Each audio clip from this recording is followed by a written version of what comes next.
이제 2년 뒤에 여기 또 서게 됐습니다. 제가 여기 선 이유는 여러분들도 뉴스를 보시고 또 세상 돌아가는 거를 다 아시기 때문에 짐작을 하셨겠지만 지금 전 세계가 난리죠, 그죠? 러시아 우크라이나 전쟁이 계속해서 끝나지가 않고 있고 이제는 그 바로 인접국인 폴란드랑 벨라루스도 전쟁이 휘말린다. 지금 그런 얘기가 이제 나오고 있고, 그다음에 중국이라는 나라가 인구가 많아지면 많아질수록 잘 살면 잘 살수록 미국과 부딪히고 주변국들과 부딪힙니다. 그래서 지금 중국이 물이 부족하기 때문에 댐을 만들면은 거기 밑에 있는 캄보디아, 태국, 미얀마 이런 데가 물이 부족해서 거기서도 지금 갈등이 일어나고 있고, 중국과 대만이 전쟁을 하느냐 이런 얘기들이 나오고 있습니다. 그리고 미국의 군사 전문가들 같은 경우에는 중국과 대만이 전쟁을 하게 될 경우에는 한국에 있는 미군도 자동 참전이고 일본의 자위대도 자동 참전이고 한국은 선택을 해야 될 것이다. 그런 엄청난 시대 가운데에 저와 여러분들이 살고 있는 것입니다. 쉽게 말해서 오늘 많은 용어들과 나라와 사건들이 나올 건데 오늘의 주제는 단순합니다. 이 전 세계의 국제 질서는 태풍의 눈 가운데로 들어가고 있습니다.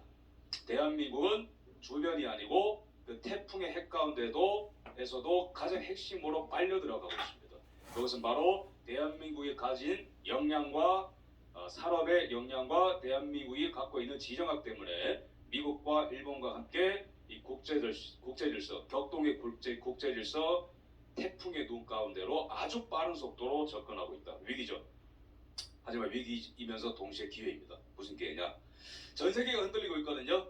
아르헨티나의 옛날에 별명이 뭔지 아십니까? 지금 쓰레기통 뒤지고 있거든요. 애들이 가난해가지고.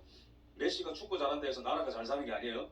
쓰레기통 뒤지고 있는데 그 나라가 옛날에 별명이 뭐였냐면 남미의 파리였습니다. 너무 세련되고 잘 살아서 1910년대에 아르헨티나가 전 세계에서 몇 등으로 잘 살았냐면 7등으로 잘 살았습니다. 그 다음에 베네수엘라도 지금 아이들이 쓰레기통을 뒤지고 있고 마실 물이 없어요. 그 나라가 1950년대까지 얼마나 잘 살았냐면 전 세계에서 4등으로 잘 살았습니다. 근데 그 나라의 옛날 별명이 뭐였냐면 민주주의의 진열장이었어요. 다 폭삭 무너지고 있어요. 터키, 중동에서 가장 세련되고 그나마 세속주의적으로 잘 건국되어서 여기까지 왔다고 평가받았던 게 터키입니다. 근데 지금 터키 어떻게 됐습니까? 이슬람 국가로 회귀하고 있습니다. 상권분리 파괴되고 있고 여성들이 다시 히잡을 안 써도 됐는데 히잡을 의무적으로 착용해야 되는 나라로 변화하고 있고, 지금 이스라엘은 어떤 거예요? 세속파와 근본주의파와 대결하고 있습니다. 그죠? 내전이냐 마느냐. 전 세계가 지금 뒤집어지고 있고 중국과 대만이 전쟁을 하느냐, 미국에서 뭐 내전이 일어나느냐, 정치적인 내전이 일어나느냐, 전 세계가 뒤집어지고 있습니다. 근데 이때 어떠한 나라도 굉장히 급속도로 큰 위기를 맞고 있는 나라가 아니죠. 한 정권이 있는데 그게 바로 북한입니다. 그래서 오늘의 강의는 뭐냐면 최종 결론은 뭐냐면 통일의 조건이 아주 아슬아슬한 국제 질서 가운데에 하나 둘씩 맞춰지고 있다. 그때 대한민국이 국가적으로 할 일은 무엇이고 교회가 할 일은 무엇인가 기도 제목을 나누도록 하겠습니다. 네. 그래서 오늘의 강의는 세 가지의 챕터로 진행을 하겠습니다. 여러분들 화면 보이죠? 네, 화면 보시면은 새로운 세계 질서와 대한민국의 역할, 첫 번째 세계화의 종말, 두 번째 캠프 데이비드 선언의 함의, 세 번째 동북아 정세와 통일의 조건입니다. 전부 다 챕터가 어마무시하죠, 그죠? 어마무시한데 너무 진지해지면 제가 농담을 또 하고 좀 그렇게 하겠습니다. 세계화의 종말이란 뭐냐? 우리가 글로벌리즘이라고 하죠, 그죠? 예를 들어서 전 세계 사람들이 똑같은 카레라이스도 먹고 맥도날드에 가서 맥도날드도 소비하고 또 같은 뭐 이제 잉글리시 프리미어 이제 축구 그 경기도 보고 이렇게 우리가 문화, 경제, 정치적으로 연결되는 게 세계화라는 개념인데 이것이 거의 끝난 거 아니냐 그런 말들이 나옵니다. 김성원의 뭐 추측이냐? 그런 거 아닙니다. 지금 서점가 가면은 경제학자들이 다 저런 얘기하고 있습니다. 두 번째, 캠프 데이비드 선언. 이게 뭐죠? 여러분들에게 시사 상식 퀴즈를 내겠습니다. 그렇죠. 예, 역시 캄성교회 대단합니다.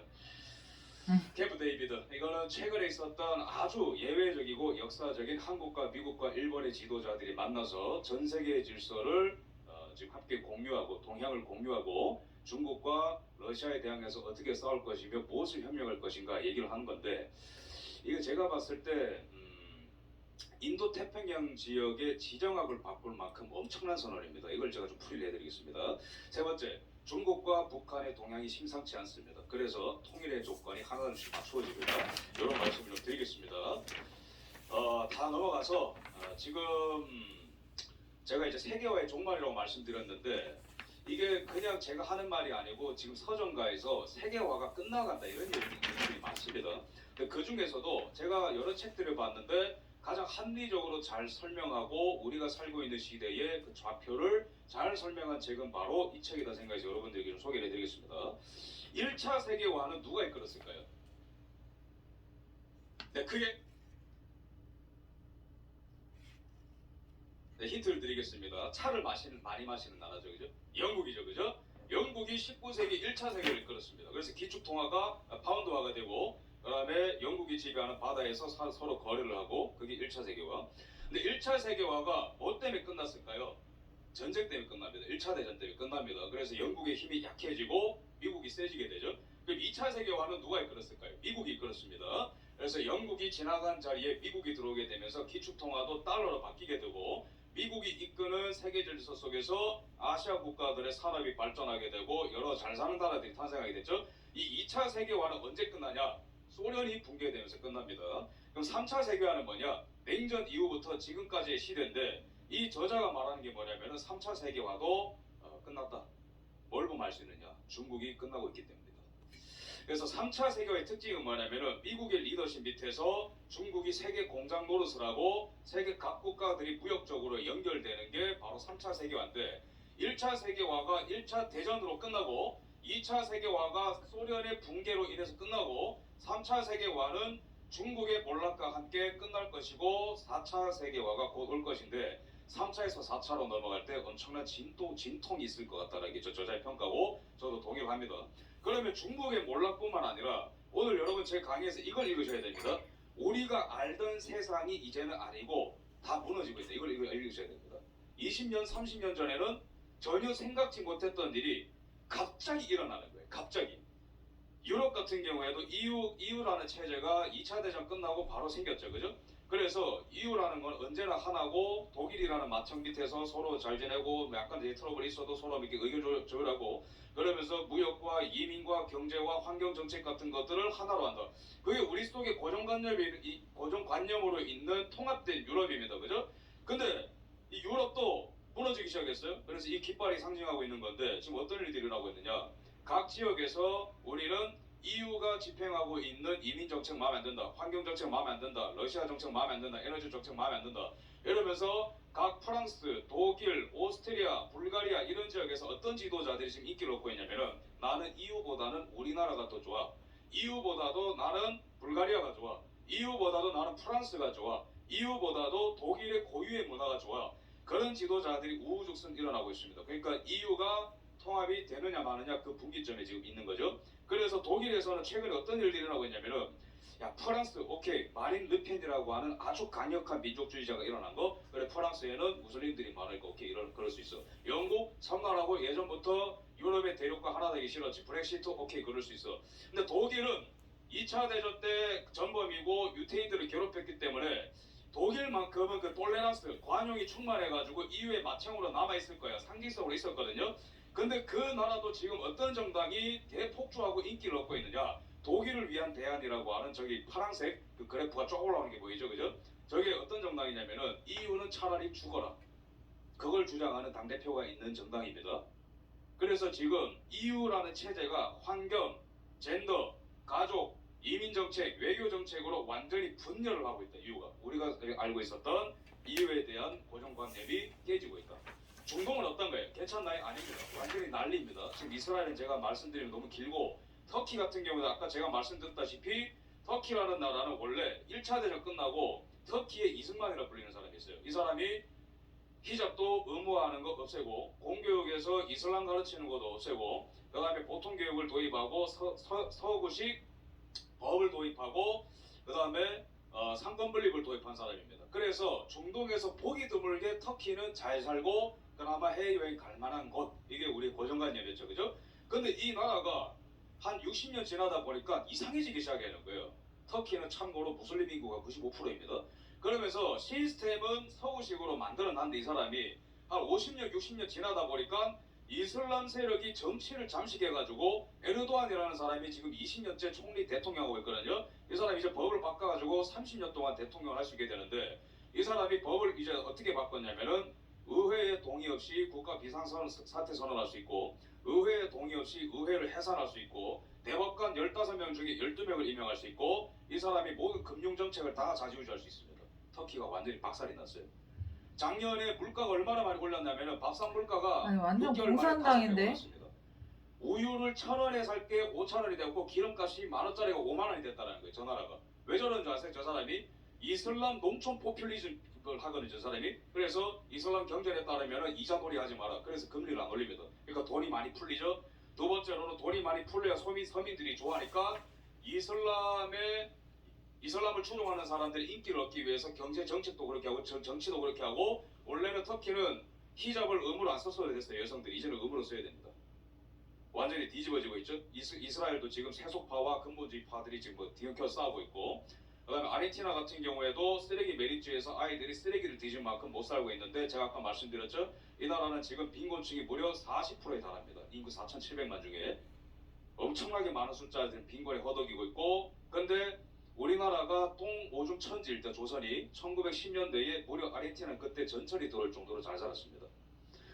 근데 한순간에 간다라는 겁니다. 우리가 알고 있었던 세상이 남미 대륙에서 무너지고 있고 중동에서 무너지고 있고 유럽에서 무너지고 있다. 베네수엘라도 마찬가지입니다. 물과 음식 부족으로 지금 헤매고 있는데 이 나라도 과거에는 세계에서 4등으로 잘 살 정도로 굉장히 부유한 나라였다.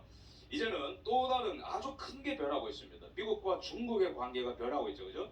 예전에는 중국이 하는 거는 다 봐주고 다 투자해주고 모든 거를 다 용인해주겠다. 그게 미국의 정책이었는데 지금의 미국의 정책은 뭐냐? 민주당, 공화당 가릴 것 없이 약간의 차이는 있어요. 민주당, 공화당 가릴 것 없이 지금 미국의 정책은 뭐냐? 중국이 미국한테 덤비고 있는 분야는 전부 다 팔자리를 잘라버리겠다. 그게 정책입니다. 반도체 아웃, 우주산업 아웃, 중국이 이때까지 담당하고 있었던 세계 공장의 지위 아웃, 그거 지위 뺏어서 인도와 멕시코한테 나눠준다. 중국이 갖고 있었던 모든 것들을 다 잃어버리고 있습니다. 지금 중국이 상황이 어떠냐? 청년 실업률 역대 최고치. 너무나 공포스러워서 중국 당국이 발표를 안 했어요. 중국 청년 실업률이 역대 최고치입니다. 인구는 인도한테 추월당했어요. 그리고 중국의 반도체 산업은 무너지고 있습니다. 중국의 청년 실업률이 너무 높아서 대학생들이 대학교 졸업할 때 기념 졸업식에서 시체놀이를 하고 있습니다. 어차피 나와도 일자리가 없다. 그리고 중국의 GDP의 25%를 차지하는 부동산 시장이 무너지게 되면서 금융 쇼크와 경제가 전반적으로 다 무너지는 거 아니냐, 이런 위기 속에 지금 중국이 있고 미국은 거기에 대해서 좀 도와줄 게 아니고 그 속도를 더 빠르게 돌리고 있는 거예요. 그러면 지금 안보 전문가들이 우려하고 있는 거는 중국이 과연 혼자 무너지겠냐. 베트남을 주시해야 되고 붙어 있습니다. 대만을 주시해야 되고 한반도를 주시해야 된다. 지금 그런 상황 속에서 우리가 살고 있는 겁니다. 그래서 제가 인트로를 이렇게 열어드렸고 한반도 통일과 한반도에 국한된 시점보다도 지금 세계 질서가 전체적으로 어떻게 되고 있는지 여러분들이 보셔야 돼요. 원래 그랬다? 이제 그런 거 아니에요. 다 무너지고 있는 거예요. 그래서 이런 위기 속에 우리가 살고 있다. 그래서 지도로 표시하자면 아시아의 위험은 이렇게 한반도, 대만, 그 다음에 남중국해 주황색입니다. 그 다음에 그 위기의 핵에는 중국 보라색이 있고 유럽 전선 같은 경우는 러시아와 우크라이나 지금 전쟁 한창 하고 있고 그 다음에 EU가 붕괴하고 있다. 그 다음에 빨간색 미국도 지금 정치적인 내전입니다. 그 다음에 초록색은 라틴 아메리카도 완전히 과거의 영광을 잃어버리고 다 쓰러지고 있다. 중동도 터키와 이스라엘 그나마 좀 괜찮은 나라인 줄 알았는데 서로 찌고 뽑고 싸우고 난리가 나고 있다. 그런 위기 가운데 우리가 살고 있는데 이때 주목해야 되는 건 뭐냐면은 북한도 지금 굉장히 심상치 않습니다. 이거 보십시오. 이런 잘 사는 나라들이 쓰러지는데 전 세계에서 가장 못 사는 이 집단이 버틸까요? 못 버팁니다. 게다가 러시아와 중국이 어려울 때마다 심폐소생술 해가지고 살아왔던 게 북한이거든요. 50년대부터 김일성 암살 시도부터 김정일 암살 시도부터 암살 시도 항상 있었습니다. 근데 그게 공통점이 뭔지 아세요? 항상 경제가 어려울 때. 가장 심각할 때는 80년대 후반에 소련이 붕괴할 때는 김정일, 김일성 세트로 암살 시도도 있었어요. 근데 지금 김정은이가 얼마나 사태가 심각하냐면은 고난의 행군, 그러니까 수백만 명이 죽었다고 알려져 있는 90년대의 북한의 고난의 행군을 방불케 할 만한 지금 아사자들이 북한 내에서 속출하고 있다. 작년에 2배, 살인율 증가, 사회 불안 증가, 그 다음에 장마당 세대라고 80년대, 90년대생들은 기존에 북한에 있었던 어르신들과 멘탈리티가 달라요. 그러다 보니까 김정은에 대한 반발심, 한국 미디어를 보고 한국 드라마를 보고 미국 드라마를 보기 때문에 거기에 대한 환상이 있는 사람들이 지금 중국에 많단 말이에요. 그러니까 김정은이 찍어 누를수록 그에 대한 반발심이 심해서 지금 북한 안에는 폭탄 테러도 지금 증가하고 있고, 근데 그게 김정은을 향한 거 아니냐 그런 지금 썰들이 나오고 있습니다. 그래서 김정은이 지금 보안 강화를 굉장히 강화하고 있고 경호 숫자를 늘리고 있어요. 그러니까 지금 북한 상황도 전 세계가 쓰러지면서 동시에 북한은 안전한 게 아니고 북한도 그 도미노로 함께 어려워지고 있고 중국이 더욱더 북한을 도와주기 어려운 상황 속으로 들어가고 있는데 이게 바로 통일의 조건 중에 하나입니다. 통일이 실현되려면 크게 네 가지가 필요하거든요. 첫 번째, 중국의 힘이 약해져야 된다. 북한을 먹여 살려주는 건 항상 중국입니다. 두 번째, 미국과 러시아의 사이가 나빠져야 된다. 세 번째, 미국이 정치적으로 안정화돼야 된다. 네 번째가 뭔지 아십니까? 대한민국의 정치 리더십입니다. 이 네 개가 맞물리면은 통일이 오거든요. 근데 지금 육안으로 보면은 인간의 눈으로 보면은 굉장히 위험한 상황 같은데 이 통일 시나리오라는 게 우리가 생각하는 그런 해피한 시나리오로 가지 않습니다. 하나님이 지금 이런 방향으로 끌고 가고 있는데 지금 우리 그래서 대한민국의 정치적인 리더십과 한국교회의 역할이 그만큼 급부상하고 있는 거예요. 전 세계적으로 위기가 커질수록 한국교회와 대한민국이 감당해야 될 캐파와 범위가 굉장히 넓어지고 있다. 정신 똑바로 차려야 된다는 거죠. 그래서 제가 여기에 기도하러 오신 분들을 보니까 그래도 마음이 참 든든하고 좋습니다. 왜냐하면 이렇게 살벌하게 세상이 돌아가는데 우리가 정신을 못 차립니다. 기도해야 돼. 온갖 불확실성과 위험성이 도사리고 있는데 대한민국이 뭐 잘났다고 이거를 해치고 나갑니까? 우리 능력으로 못합니다. 오직 기도, 하나님의 은혜 가운데에 마치 아슬아슬한 외줄타기를 하는 그런 사람처럼 이러한 만국을 헤쳐나갈 수 있는 거예요.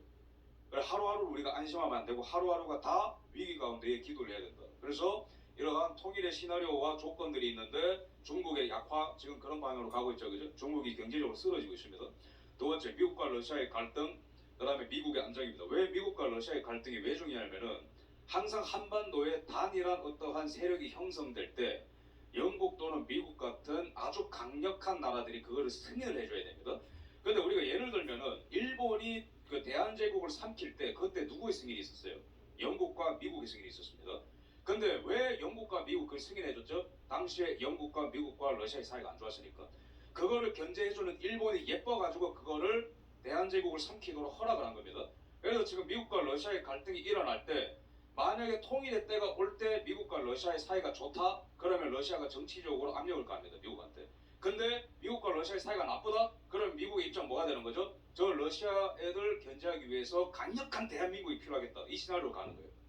그럼 마지막 퍼즐이 뭐냐? 이러한 국제 질서가 다 맞춰졌는데 대한민국의 리더십이 만약에 반미한다, 친중한다, 반일한다, 반기업한다, 반산업적으로 간다? 망하는 겁니다. 대한제국이 망했던 거랑 똑같이 망하는 거예요. 지금 뭐 우주, 뭐 AI, 메타버스 온갖 기술이 나와서 되게 화려한 시대 같죠? 아니 똑같아요. 100년 전이랑 역사가 똑같이 흘러가는 겁니다.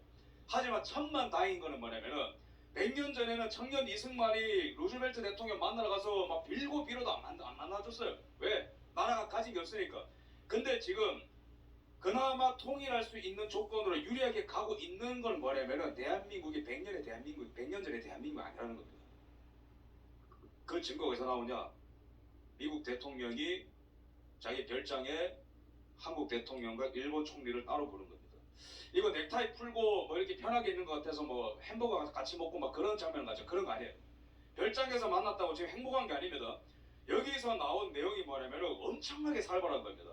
산업과 경제, 금융 동향을 읽는 사람한테는 보이는 게 있는데 뭐냐면은 여기서 채택된 캠프 데이비드 선언이라는 게 뭐냐면은 중국과 북한을 공동으로 압박한다. 이거는 원래 하던 거 오케이. 근데 여기서 또 나온 게 뭐냐면은 남중국해와 대만을 위협하는 중국한테 경고를 던지고 여기서 세 가지 분야의 산업적 협력을 약속합니다. 뭐냐면 첫 번째가 반도체, 두 번째가 AI, 세 번째가 우주입니다. AI 얘기하면 너무 길고 두 개만 얘기하겠습니다. 반도체와 우주인데 이게 도대체 무슨 상관이냐면은 이 바이든이라는 대통령이 그 월남산 같은 거 이거 반도체 이거 갖고 이제 웨이퍼라고 합니다, 그죠? 우리가 좀 딱딱한 것 같아서 제가 좀 농담을 좀 했어요. 오늘 재밌는 사람인데 오늘 진지한 내용이라서 이거를 들고 이거 빨리 이거 하란 말이야 이러고 화내고 있죠. 관료들한테.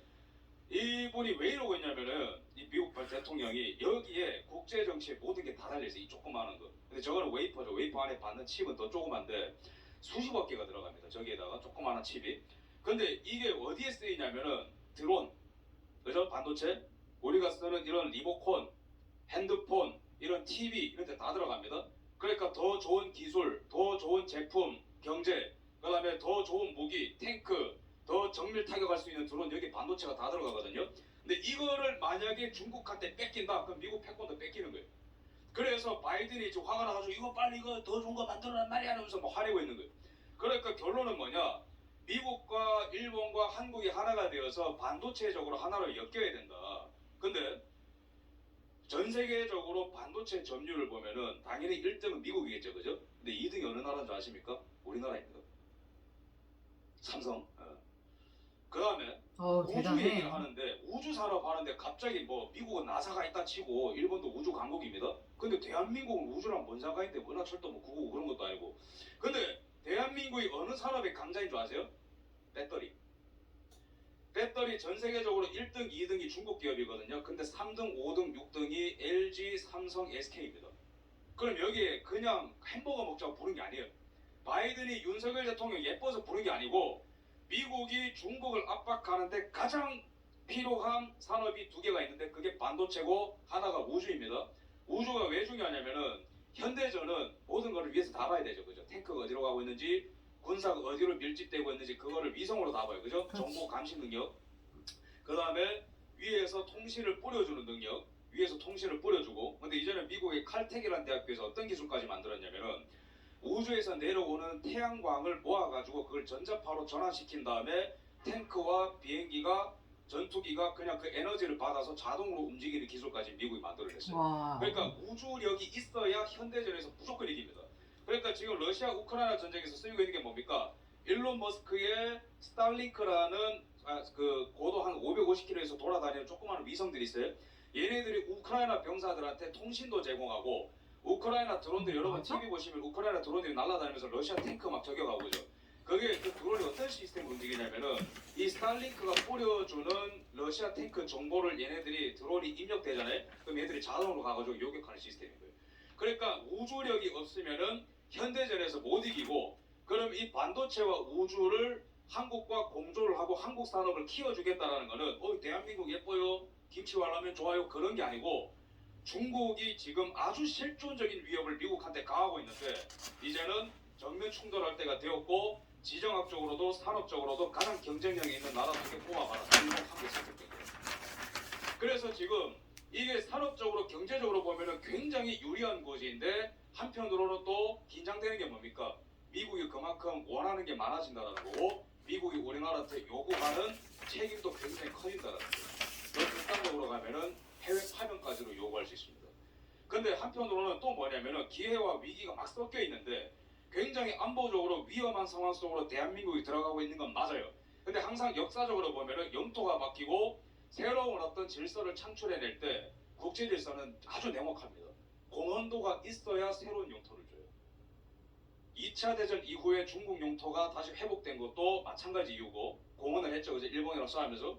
그 다음에 2차 대전 이후에 소련이 미워도 소련한테 동유럽을 떼준 것도 미국이 그런 이유고 그 다음에 러일전쟁, 청일전쟁 끝나고 나서 가슴 아프지만은 대한제국을 일본한테 떼준 것도 일본이 공헌도가 있었기 때문에 국제질서에 당시. 그러면 이 방향이 어떤 방향으로 가고 있냐면은 굉장히 안보적으로 위험하고 경제적으로는 기회가 있지만은 동시에 통일의 기회가 증대됩니다. 이게 무슨 말이냐? 우리가 지금 중국을 손보는데 대한민국 뭐 했지 이때? 그때 할 말이 없잖아요. 그러면은 어떤 것도 안 줍니다. 국제사회는 원래 냉혹해요. 근데 중국을 압박하는 데 있어서 한국이 배터리도 제공했다. 반도체도 제공했다. 반중 압박하는데 앞장섰다. 그다음에 미국 내에 투자를 했다. 그러면 대한민국이 국제사회에서 할 말이 많아지는 겁니다. 그래서 윤석열 대통령이 최근에 어떤 말을 하냐면은 자유통일을 갑자기 얘기하기 시작합니다. 이게 이틀 전에 있었던 연설인데 자유민주주의에 입각한 통일은 이러한 보편적 가치에 기반하는 거다. 자유민주주의에 입각한 통일.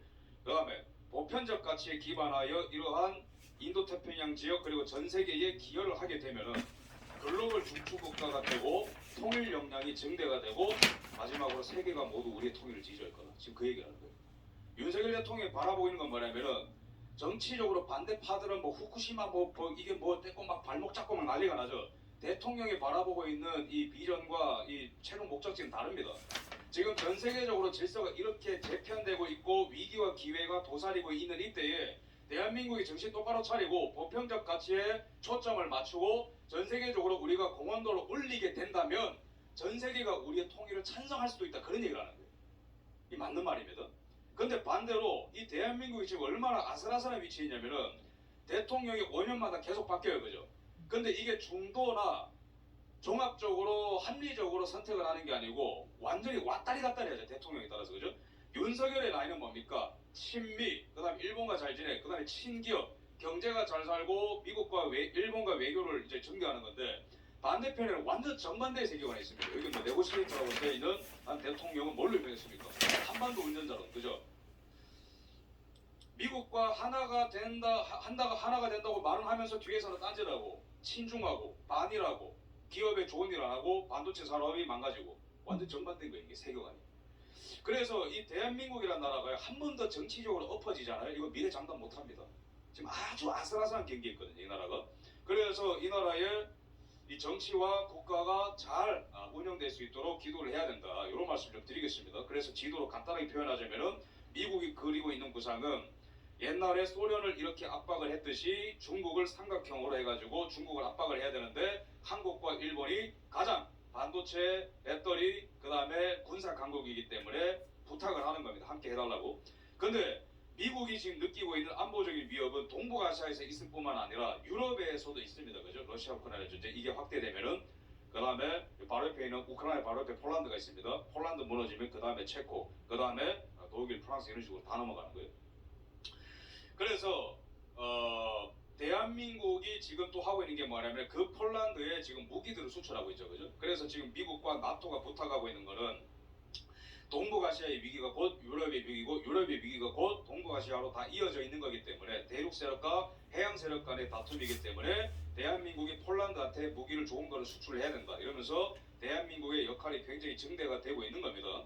그래서 지금 상황이 심각한 게 우리가 깨어 있으라고 여러분들에게 말씀드리는 겁니다. 과도한 공포심이 아니고 전쟁이라는 게 원래는 막 6개월 만에 끝난다, 3개월 만에 끝난다, 러시아 우크라이나 전쟁 그런 얘기 있었지만 지금 전쟁이 계속해서 진행되고 있고 지금 어디까지 번지고 있냐면은 러시아 바로 옆에 벨라루스라는 나라가 있는데 저기도 꼭두가시 정권입니다. 푸틴의 꼭두가시 정권이 벨라루스에 있는데 그 옆에 폴란드예요.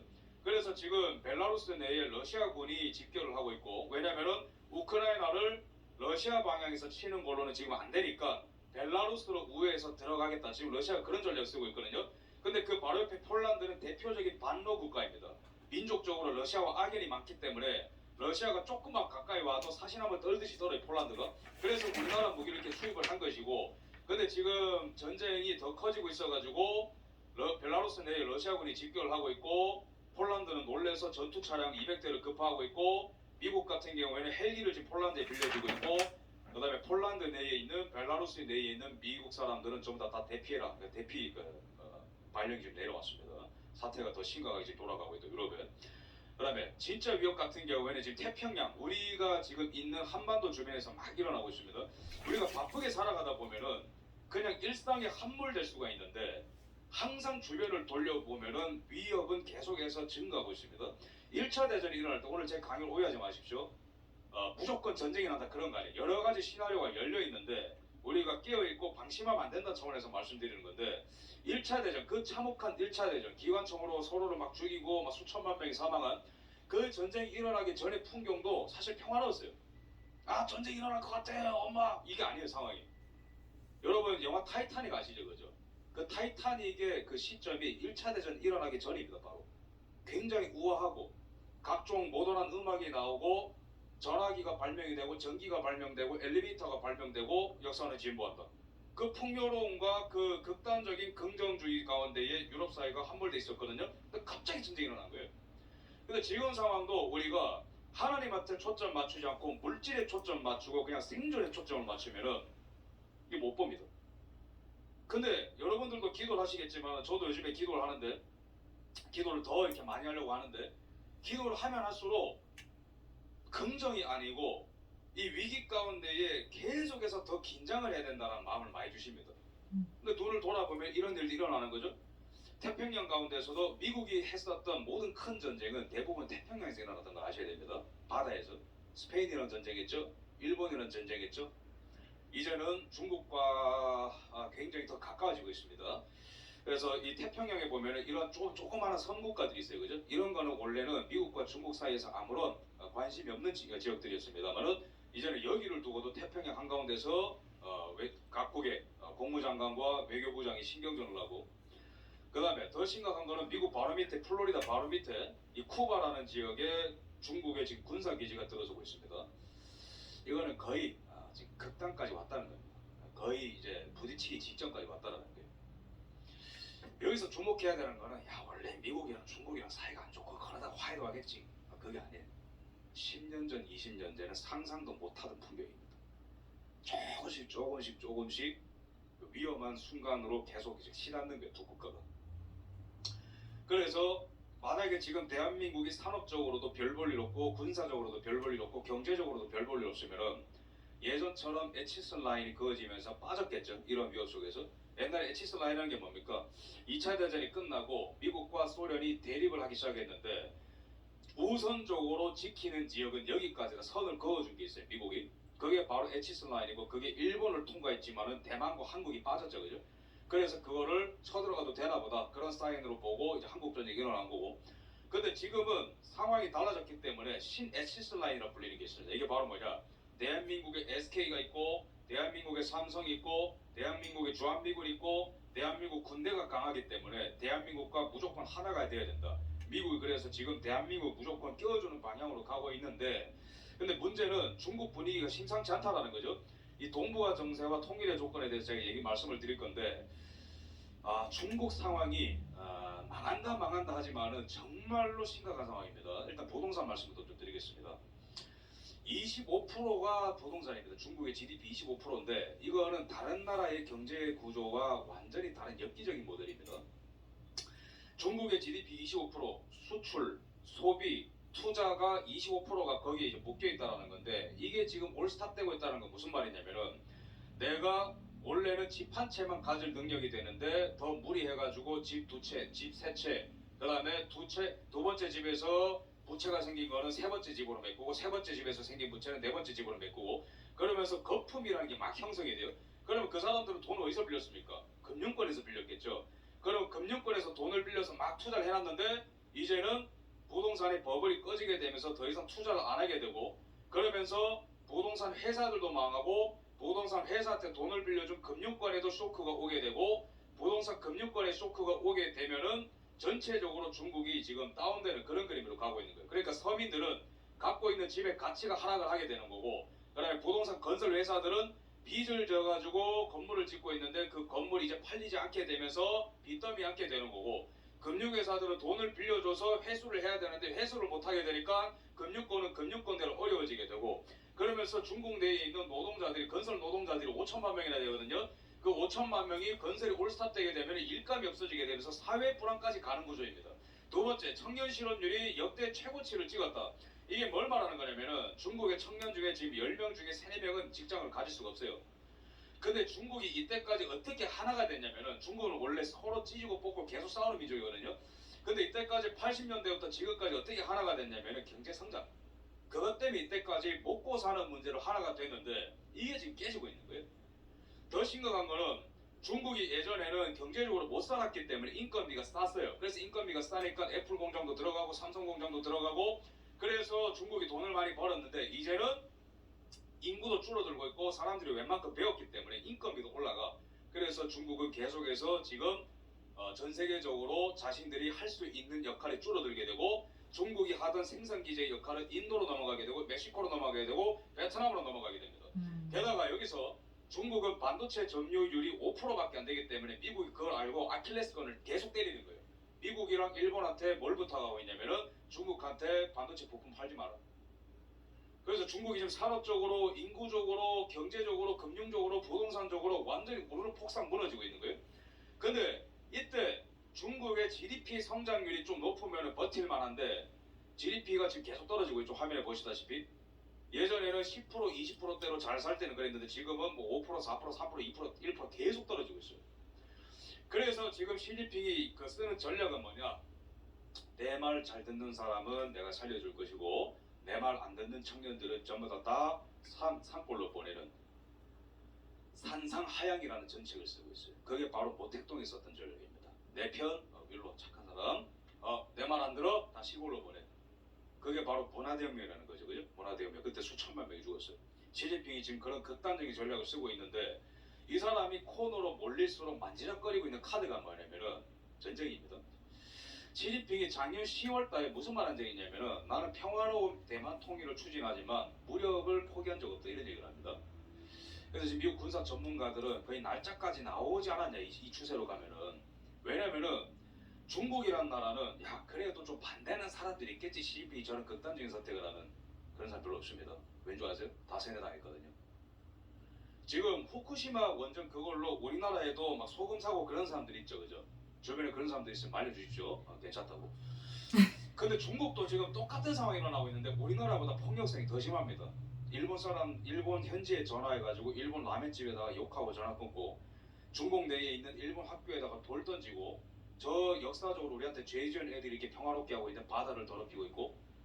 근데 중국 사람들이 왜 그런 줄 아세요? 진짜로 그렇다고 믿거든요. 참고로 후쿠시마에서 나오는 그 삼중수소의 50배에 달하는 게 중국이 그 내보내는 거 아닙니까? 그죠? 근데 그런 사람들 그건 몰라요. 왜 그런 줄 아세요? 안 가르쳐주고 있는데 중국은. 그럼 어떤 세계관으로 통합되어 있냐 중국 사람들은 우리는 항상 역사적으로 피해자였고 영국이 우리나라한테 아편전쟁 걸어서 사람들이 죽었고 미국이 우리나라 괴롭혔고 그래서 미국이 조선을 식민지로 만들려는데 우리가 조선 애들 도와줘서 한미 원조전쟁했고 우리 식으로 한국전쟁. 일본이 난징에서 대학살 일으켰고 우리가 항상 피해자였어. 근데 이제는 우리가 조금 잘 살려고 하니까 미국이 우리를 왕따시키네. 대한민국이 우리나라를 왕따시키네. 일본이 우리나라 그 바다에서 막 저 후쿠시마에 저 이상한 거 버리네. 우리 입장에서 보면 웃기죠. 우리는 진실을 볼 수 있으니까 그게 웃긴 거예요. 근데 중국 사람들은 그게 진짜라고 생각하고 있습니다. 그러니까 시진핑이 위협에 몰릴수록 카드를 만지락거리는 게 뭐냐면은 까불어? 그럼 국민 통합을 위해서 한번 하지 뭐. 근데 그게 지금 대만이 될 수도 있고 필리핀이 될 수도 있고 태국이 될 수도 있고 베트남이 될 수 있습니다. 또 다른 시나리오로는 저들은 냅두면 안 된다. 반란을 일으켜서라도 시진핑 체제 끝내고 우리가 30년 동안 경제 침체를 겪었던 일본 모델이 되더라도 전쟁은 안 된다. 그런 사람들이 일어날 수 있겠죠. 제가 여기서 드리는 말씀들은 다 지금 미래가 확정된 게 아닙니다. 저는 결정론자가 아닙니다. 이렇게 될 수도 있고 저렇게 될 수도 있는데 분명한 건 뭐냐. 역대급의 위기가 전 세계 도처에 널려있다. 그걸 아셔야 됩니다. 그래서 지정학적인 위기, 그러니까 군사훈련을 계속해요. 이런 식으로 시진핑이 계속 합니다. 그러면서 후보군이 어디에 들겠냐면 남중국 대화 동남아와의 전쟁 가능성입니다. 지금 보면은 중국의 참 이 슬픈 딜레마가 뭐냐면은 잘 살려고 하고 강해질수록 어떠한 나라들과 또는 먼 국가들 또는 가까운 나라들이랑 필연적으로 부딪히게 돼 있습니다. 지금 전 세계적으로 작년만 하더라도 제가 아까 우주 말씀드렸는데 작년에 인공위성이 전 세계적으로 2,400개가 발사됐거든요. 근데 지금 우주 경쟁이 너무 치열해져가지고 2031년쯤 되면은 그의 10배인 한 24,000개가 인공위성 올라갈 겁니다. 지금 우주 전쟁이 일어나고 있는 거예요. 근데 전 세계적으로 위성을 가장 많이 갖고 있는 나라가 당연히 미국이겠죠. 근데 2등이 중국입니다. 그러니까 우주로 날아가면은 미국이랑 부딪혀. 기축 통화를 건드리면은 미국 달러랑 부딪혀요. 그죠? 남중국해에 나오려면 일본이랑 부딪힙니다. 근데 이 많은 사람들이 14억 인구가 물이라도 좀 잘 먹자. 잘 먹어야 되는데 안타깝게도 중국에는요. 물이 별로 없어요. 전 세계 인구의 20%가 중국에 살고 있는데 전 세계 수자원의 6, 7%밖에 없습니다. 물이 없어요. 여기가. 그러니까 댐을 가두죠. 댐을 가두는데 주변 국가들이 다 피해봅니다. 그래서 이 메콩강에 중국이 댐을 12개를 설치했거든요. 근데 그 목적은 뭡니까? 우리 중국 인민들 목마르면 안 되니까. 근데 필연적으로 밑에 있는 베트남, 라오스 이런 데 땅이 많은 거예요. 지금 여기가 베트남 땅입니다. 이래 됐어요. 지금 가뭄 때문에. 여기가 지금 태국입니다. 중국이 물을 가둘수록 주변 사람들이 이렇게 피해를 보는 거예요. 그러면서 지금 동남아와 중국의 사이가 지금 안 좋아지고 있고 인도랑 중국도 지금 히말라야 산맥에서 계속 싸우고 있거든요. 뉴스 찾아보세요. 계속 싸우고 있어요. 거기 히말라야 산맥에서. 동남아에도 지금 남중국해 필리핀이랑 바다에서 물대포 쏘고 싸우고 난리 나고 있습니다. 다 최근 기사입니다. 이거. 왜 이러냐면은 필리핀 입장에서는 여기가 우리 바다 같거든요. 우리 식으로 하면은 독도는 우리 땅, 동해인데 일본 입장에서는 Sea of Japan이라고 하는 거랑 똑같은 거예요. 여기서 바다에서 계속 싸우고 있어요. 근데 이거 가만히 냅두면 어떻게 될지 모릅니다. 필리핀도 물러서지 않아요? 우리의 주권을 계속 주장하겠다. 근데 필리핀만 엮여 있는 게 아니고 옆에 베트남, 호주, 인도 다 엮여 있습니다. 그러니까 중국은 여기에서도 부딪힐 가능성이 높다. 우리나라랑 상관이 있습니다. 여기서 일어난 일이. 왜? 우리나라에 들어오는 석유의 70%가 여기를 통해 들어오고요. 천연가스의 50%가 여기를 통해 들어옵니다. 그러면은 일본은 왜 이렇게 긴장을 하냐? 일본이 지금 국방비를 2배 늘리고 있거든요. 그래서 지금 일본이 국방비를 쓰는 비중을 보면은 전 세계에서 한 9등밖에 안 돼요. 지금은. 근데 2배로 늘리잖아요. 전 세계 3등 됩니다. 일본이 왜 이러냐면은 중국이 만약에 이 바다를 가져가잖아요. 우리나라가 이렇게 피해보는 것처럼 일본도 거의 끝납니다. 경제적으로. 왜? 중국의 바다가 되면은 일본으로 들어오는 물자가 다 막히니까. 네, 계속해서 위험해지는 그 상황이. 그래서 이렇게 될 바에 그냥 막 치고 나가자, 다 같이 죽을 바에 중국에는 지금 그런 극단주의자들이 굉장히 높은 자리로 많이 올라가고 있어요. 그래서 지금 군사 활동을 어떻게 훈련을 뭐 하고 있냐면은 육해 공군 연합 훈련을 하고 있는데 대만 침공 작전을 계속하고 있습니다. 그래서 일주일 지나서 일본 자위대와 호주 해군과 영국 해군과 미군이 들어오게 되면은 대만에서 우리가 지기 때문에 바로 쳐들어가서 일주일 안에 끝내는 군사 훈련을 계속하고 있습니다. 근데 대만 사람들도 여기 가스라이팅에 당하고 있는 게 뭐냐면은 우리도 보면요, 동해안에 김정은이 미사일 쐈다면은 처음 듣는 사람은 뭐 어떻게 막 놀래지만은 그거를 10년 15년 듣다 보면은 쟤도 원래 저래 이러잖아요, 그죠? 근데 지금 대만도 상황이 비슷해요. 중국이 자꾸 막 이렇게 위협을 하는데 쳐들어갈 듯 말 듯 하면서 안 쳐들어가니까 대만 사람들도 겉으로는 반중을 하지만 속으로는 그냥 중국이랑 좋게 지내자 이런 목소리가 지금 또 커지고 있고 그런 상황입니다. 그래서 실제로 대만과 중국이 전쟁을 하게 되면 미국과 일본은 거의 자동 참전할 것으로 군사 전문가들은 보고 있고, 참전하게 해서 전쟁을 하게 됐을 때 시뮬레이션을 여러 번 돌려보면 대만은 지켜질 건데 미국과 일본의 군사 피해가 한 수천 명이 날 거고 중국은 한 2주일 안에 수만 명이 죽을 거다. 그리고 경제적으로 장기적으로 두 국가 다 엄청난 피해를 입기 때문에 이러한 전쟁이 일어나면 큰일 난다라는 게 군사 전문가들의 전략입니다. 그래서 중국이 대만한테 쓰는 전략은 개구리 삶기 전략. 끓는 물에 서서히 죽어가는 개구리처럼 방심하면서 서서히 공포심 경계를 해제시킨 다음에 한 방에 쳐들어가는 지금 전략을 구사하고 있고, 우리나라도 이거 경계해야 됩니다. 만약에 중국과 대만이 전쟁을 하게 되면은 우리나라도 전쟁에 들어갈 휘말려 들어갈 가능성이 저는 90% 이상이라고 봅니다. 만약에 참전 안 한다? 그러면 미국이 버려버릴 겁니다. 대한민국을. 그래서 미국은 대만에 지금 5,800억, 8,100억 규모의 무기를 계속 판매하고 있습니다. 그러니까 중국, 대만 해역도 위기가 고조되고 있고, 미국의 CIA 국장 같은 경우에는 2027년에 시진핑이 침공할 수도 있다. 그렇지, 뭐가 있어야지. 인도 태평양 사령관 같은 경우에는 하지. 시진핑한테 경고합니다. 우크라이나전에서 교훈을 얻어라. 단기전이 될 가능성 없다. 그러니까 장기전이 되면 중국한테 불리할 거니까 이상한 생각하지 말라는 거고, 미국의 해군 참모총장 같은 경우는 2027년, 2022년, 2023년 다 가능성이 있다. 이 사람들이 말하는 게 뭐냐면은 거의 임박했다고 보고 지금 대비를 하는 게 옳다 그렇게 생각하는 사람들입니다. 그래서 러시아 우크라이나 전쟁이 일어날 때도 우크라이나의 수장이 무능력하게도 미국의 경고를 계속 무시했습니다. 그때도 미국은 다 보거든요. 인공위성으로 다 봐요. 그래서 러시아에서 전쟁을 하게 되면 피가 많이 필요해요. 남자들이 많이 죽고 피를 많이 흘리니까. 그래서 헌혈을 미리 많이 한다라든지, 그 다음에 예비군들을 미리 동원을 한다라든지 그런 움직임, 또는 탄약을 공장에서 많이 생산한다. 그러면은 전쟁을 진짜 할 거로 보거든요. 근데 그런 징후가 나타났기 때문에 미국이 당시 우크라이나한테 경고했습니다. 전쟁 대비하라고. 근데 제대로 준비가 안 됐어요. 그런데 미국도 지금 중국에 뭘 보고 있냐면은 러시아가 했던 그거를 중국이 만약에 똑같이 한다. 그러면 거의 침공한다고 보고 준비를 하자고 지금 다 준비를 하고 있는 상태입니다. 미국은.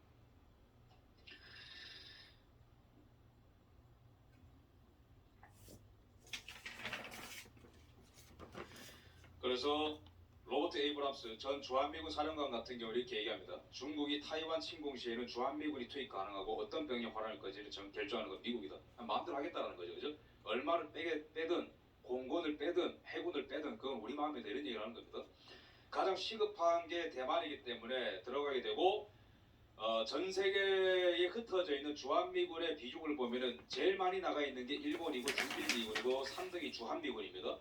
그래서 만약에 대만 해협에서 위기가 생겼을 때 주한미군과 주1미군이 나가는 것은 거의 기정사실인 거고, 이런 군사 공백이 생겼을 때 미국의 한 국제전략문제연구소 같은 경우에는 주한미군 4개 전투 비행대대 가운데 2개 대대를 차출하고 나머지는 억지로 여기서 남긴다 뭐 이런 얘기를 하는데 어쨌든 군사 공백이 생긴다는 거죠. 대만에서 전쟁이 일어나게 되면. 말했지?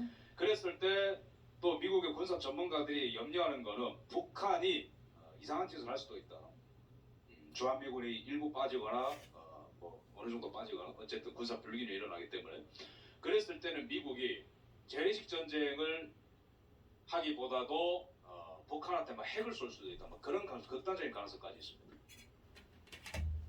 되게 극단적이어 보이죠? 아니 현실 눈앞에 닥쳐니 현실. 미국이 그런 게 있습니다. 지금 우리가 왜 기도를 해야 되냐면은 미국이 정치적으로 안정할 때는 외교도 잘하거든요 원래. 근데 미국이 왜 정치적으로 내부적으로 망가져 있잖아요. 그럼 바깥을 신경 못 쓰거나 막 대충 하고 치워버려요.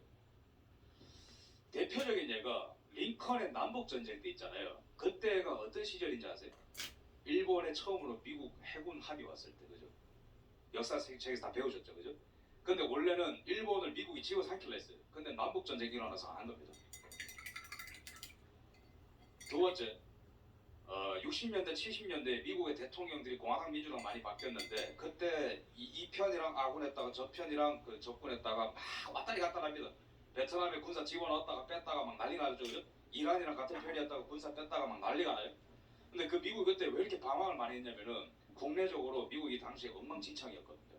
낙태를 하니 안 하니, 흑인 인권이니 아니니, 가난한 자니 부자니 이러면서 히피니 아니니 엄청나게 쌓였어요. 60년 미국. 내부적으로 엉망진창일 때는 미국이 바깥으로 못 나가거나 신경을 못 쓰거나 변덕이 심해집니다. 근데 지금 왜 우리가 기도해야 되냐면 미국 믿을 때가 아니라는 거예요. 지금 우리나라 지금 정권을 되찾았고 정치를 그래도 외교를 저는 잘하고 있다고 보는데 여기서 미국이 아주 과도한 부탁을 할 수가 있습니다. 부도덕한 전쟁에 참전하라고 독려한다라든지 뭐 기타 등등을 독려할 수 있어요. 그렇기 때문에 미국이 하자는 대로 하면 안 되고 지금은 하나님만이 나침반대십니다. 대한민국이 지금 엄청난 태풍의 눈속으로 들어가고 있는데 미국이 큰 형님은 맞아요.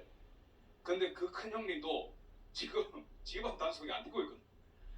여러분 워싱턴 DC에 제가 1년 반 전에 가서 뭐 사역차 간 적이 있었는데 그때 워싱턴 DC 괜찮았거든요. 1년 반 전에. 지금 워싱턴 DC 백악관 앞에 뭐 있는지 아십니까? 마약 텐트 쪽 있어요. 어우. 이 심각한 사연입니다 이거. 디트로이트, 루이지애나 민주당이 있는 시마다 범죄율이 폭증을 하고 있고 그러고 있습니다. 그 왜 그런지 아십니까? 인권이라는 이름으로 범죄를 다 봐주기 때문에 그런 일을 하고 있습니다. 범죄는 늘어나고 있고 마약 합법화. 미국의 정치 수도에 마리아나가 합법화된 거 아시죠? 다들 그죠? 8년 됐습니다. 그 뒤로 워싱턴 DC는 지금 범죄가 창궐 하고 있고 주 방위군까지 불러달라고 그러고 있어요. 워싱턴 DC의 정치인들이 난리입니다. 난리입니다. 그 미국의 대통령들은 공화당이 되건 민주당이 되든 간에 바빠요. 정신없어요. 외교 정책을 갖다 어떻게 하는 줄 아세요? 야 국민들이 원하는 게 뭐야 그렇게 돼버리는 거예요. 소신이 아니고. 그럼 반대로 미국이 그나마 외교 안보를 잘하고 조금 안정적으로 일관성 있고 쭉 끌고 나간 케이스가 두 개가 있습니다. 첫 번째가 30년대에 루즈벨트 시대고 2차 대전 때입니다. 그때는 물론 뭐 많은 폐해도 있어요. 사회적으로. 근데 어쨌든 루즈벨트가 사회를 통합시킴으로써 미국이 전쟁을 수행하게 됐고 일관적으로 정책을 쫙 끌고 갔습니다. 두 번째가 언제인 줄 아십니까? 냉전 붕괴시킬 때 레이건의 80년대입니다. 그때 지지율이 거의 뭐 압도적으로 주를 한 개, 2개 빼고 48개 주가 다 레이건을 뽑았으니까. 그럴 때는요 대통령이 국민들이 지지해 주니까 쫙 소식껏 끌고 가는 게 있어요 미국이. 근데 내부적으로 통합이 안 되고 막 싸우잖아요. 막 뒤집어치고 싸우잖아요. 그러면 정말로 위험해집니다 미국이. 포퓰리즘적으로 외교를 할 가능성이 커요. 이런 상황 속에서 우리가 살고 있다. 네, 그 다음 화면 보실까요? 그러면은 95% 강의를 진행했습니다. 전 세계적으로 그죠 하나둘씩 많은 것들이 지나갔기 때문에 제가 설명해 드리겠습니다. 남미는 남미대로, 중동은 중동대로, 유럽은 유럽대로 막 기존 질서가 흔들리고 있어요.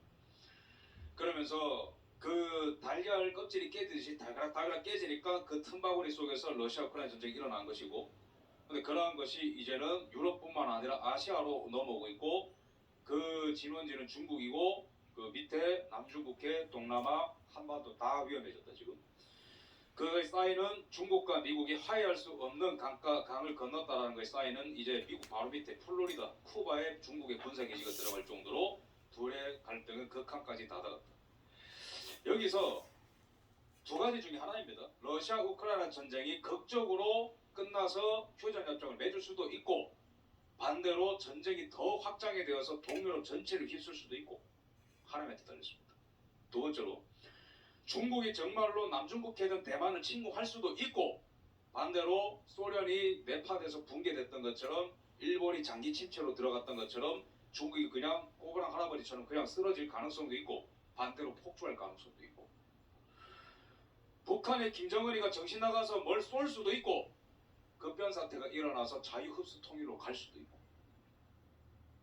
하나님만 하신다는 거예요. 왜 이런 불확실성에 우리를 던져주셨을까요? 하나님만 의지하라고 기도하라고. 여러분 통일이 되는데 인간의 힘으로 했다면 하나님한테 어떤 영광이 가겠습니까? 하나님만이 영광 받을 수 있는 상황으로 가는 거예요. 지금 상황이. 그래서 지금 북한도 김정은이가 지금 공포에 질려서 러시아 큰형님이랑 중국의 큰형님 최근에 불러서 막 까불었죠, 그죠? 러시아 국방장관 쇼이구 옆에 불러서 딱 서 있고 뭐라고? 내 옆에는 러시아 형님이 있다고 이러면서 까불고 있죠, 그죠? 왼쪽에는 중국의 대표를 불렀어요. 이게 왜 이러냐면은 국제적으로도 완전히 고립이 되어서 완전 모든 지원이 딱 끊겼어요. 몇십 년간. 그러니까 먹을 게 없으니까 아사자는 2배 속출하고 자살하는 사람도 늘어나고 범죄율도 올라가고 김정은을 향한 테러 사건도 올라가. 이 사람이 이제 밤에 잠 못 자는 거예요.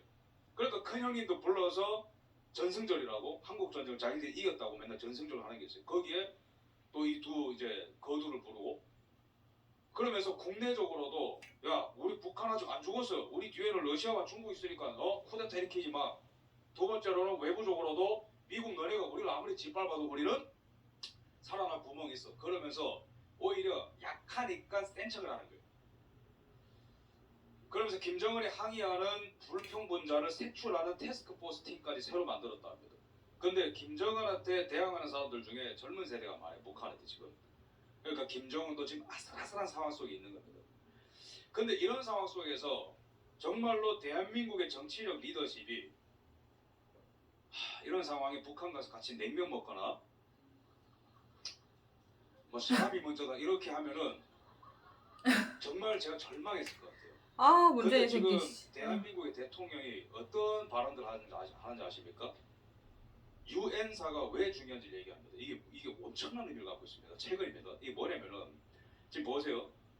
전 세계적으로 고립된 북한, 전 세계적으로 태풍의 눈 속으로 들어가고 있지만은 엄청나게 그 가치가 올라가고 있는 대한민국.